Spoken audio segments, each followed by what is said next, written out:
আসসালামু আলাইকুম সবাইকে রমজানুল মুবারকবাদ। আরএফএল জুস চক নিবেদিত শরবত সমাহার অনুষ্ঠানে সবাইকে স্বাগত জানিয়ে শুরু করছি আজকের পর্ব। সাথে আছে আমি পুষ্টিবিদ রুবাইয়া রীতি। রমজান মাসে সারা দিন রোজা রাখার পর যখন ক্লান্তিভাব শুরু হয় এবং তৃষ্ণা পাই, তখন সেই তৃষ্ণা মেটানোর জন্য প্রয়োজন পড়ে ইফতারে স্পেশাল কোনো রিফ্রেশমেন্ট ড্রিঙ্কের।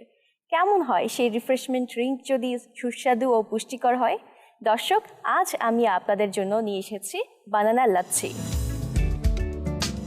বানানা লাচ্ছি বানাতে যা যা উপকরণ লাগছে: মধু, কলা, টক দই, গুঁড়া দুধ, চিনি, আইস কিউব এবং পানি। তাহলে শুরু করে দেওয়া যাক। সবার প্রথমে আমি একটি কলা নিয়ে নিচ্ছি একটি নাইফ। কলাটি আমি কেটে নিচ্ছি।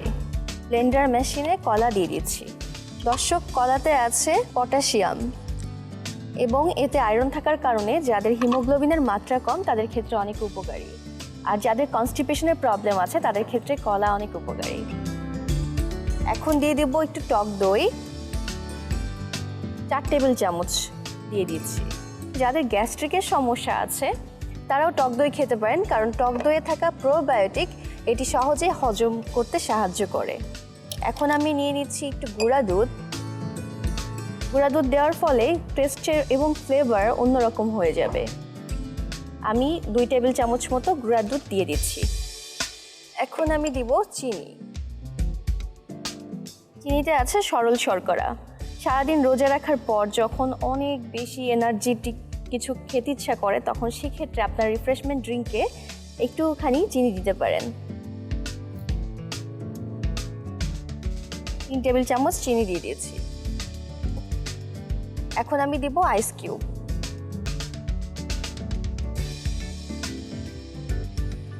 আইস কিউব দিলে ঠান্ডা লাগবে। দিয়ে দিচ্ছি একটু মধু। মধুতে থাকা অ্যান্টিঅক্সিডেন্ট রোগ প্রতিরোধ ক্ষমতা বাড়ায়। এখন দিব 1 গ্লাস পানি। দর্শক, আপনারা আমার হাতে যে জগটি দেখতে পাচ্ছেন এটি হলো আরএফএল জুস জগ। এটি 100% ফুড গ্রেড ম্যাটেরিয়াল দিয়ে তৈরি এবং সম্পূর্ণ বিপিএ ফ্রি হওয়ায় খুব সহজে আপনি গরম পানি, ঠান্ডা পানি অথবা জুস এই জগে সংরক্ষণ করতে পারবেন এবং এই জগ পরিষ্কার করতে অনেক বেশি সহজ। তাহলে 1 গ্লাস পানি দিয়ে দিচ্ছি। জগের মুখ লাগিয়ে দিচ্ছি।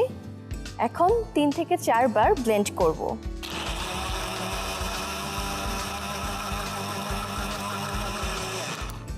এখন আমি একটি গ্লাস নিয়ে নিচ্ছি।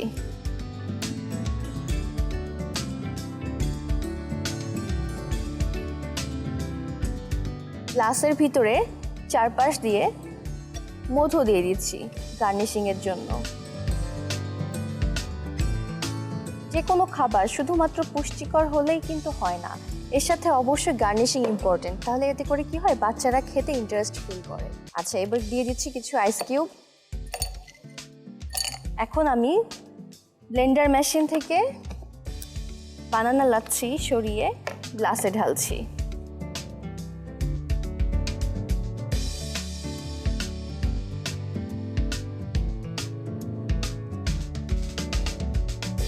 দিয়ে দিচ্ছি একটু মিন্ট লিভ, যেন দেখতে সুন্দর লাগে। আমি আরেকটু কলা কেটে নিচ্ছি জাস্ট গার্নিশিংয়ের জন্য।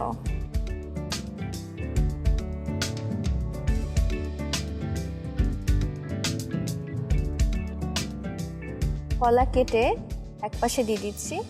এবার ফিনিশিংয়ের জন্য আমি নিয়ে নিচ্ছি একটি স্ট্র। দর্শক, দেখে নিলেন খুব সহজেই তৈরি হয়ে গেল মজাদার পুষ্টিকর এই রেসিপি বানানা লাচ্ছি।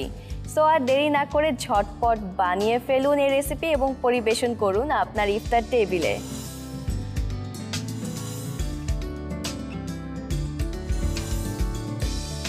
দর্শক, আপনারা এতক্ষণ দেখছিলেন আরএফএল জুস চক নিবেদিত শরবত সমাহার। আগামীকাল নতুন রেসিপি নিয়ে একই সময়ে আপনাদের সামনে আবারও হাজির হব। ততক্ষণ পর্যন্ত সবাই ভালো থাকুন, সুস্থ থাকুন এবং দীপ্ত টিভির সাথে থাকুন। আল্লাহ হাফেজ।